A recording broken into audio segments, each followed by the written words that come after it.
क्या सिर्फ एक रेखा भी किसी का जीवन बदल सकती है?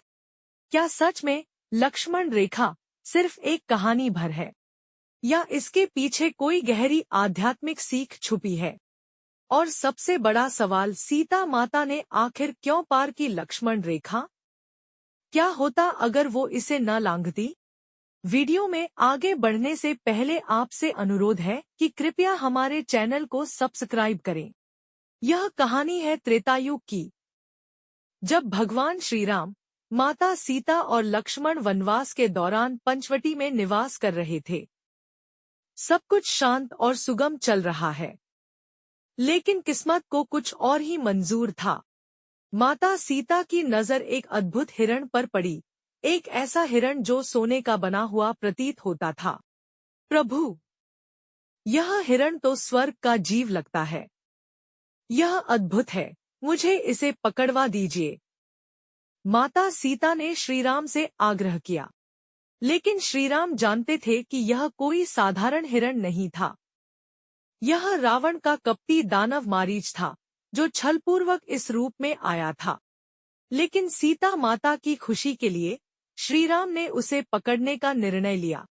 उन्होंने लक्ष्मण से कहा कि वह उनकी अनुपस्थिति में सीता की रक्षा करें और स्वयं उस हिरण का पीछा करने निकल पड़े।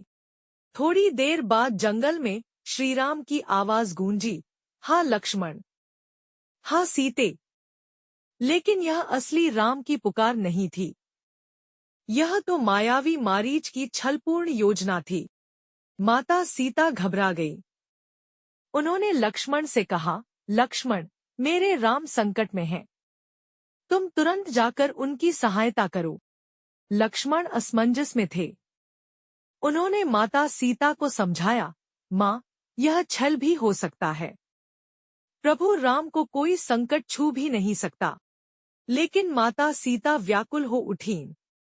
उनका प्रेम और चिंता इतनी गहरी थी कि उन्होंने लक्ष्मण से कठोर शब्द कह दिए, क्या तुम चाहते हो कि राम संकट में पड़े, या फिर तुम चाहते हो कि वे लौट कर न आएं?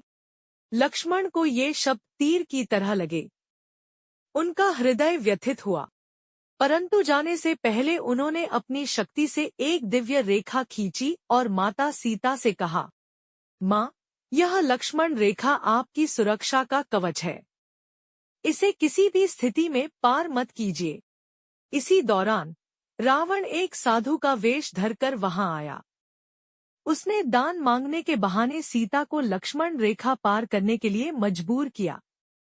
माता सीता अपने संस्कारों के कारण दान देने के लिए आगे बढ़ी, और जैसे ही उन्होंने वह रेखा पार की, रावण ने अपना असली रूप धारण कर लिया और माता सीता का हरण कर लिया।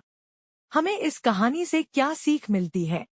लक्ष्मण रेखा सिर्फ एक भौतिक सीमा नहीं थी, बल्कि यह धर्म, मर्यादा और सुरक्षा की सीमा थी। हमारी जिंदगी में भी ऐसी कई लक्ष्मण रेखाएं होती हैं, नैतिकता, सिद्धांत, ईमानदारी, जिनका पालन करना जरूरी है।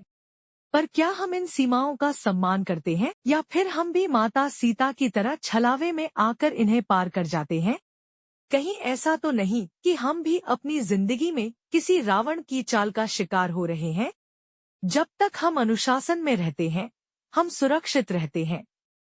लेकिन जैसे ही हम भटकते हैं, हम अधोगति की ओर जाने लगते हैं। तो दोस्तों, आज का सबसे बड़ा सबक यही है, हमारी जिंदगी में भी लक्ष्मण रेखा होती है। यह रेखा हमें बुरी संगति, असत्य, लोभ और मोह से बचाती है। अगर हम इसे पार करते हैं, तो हमें भी कई तरह की परेशानियों का सामना करना पड़ सकता है।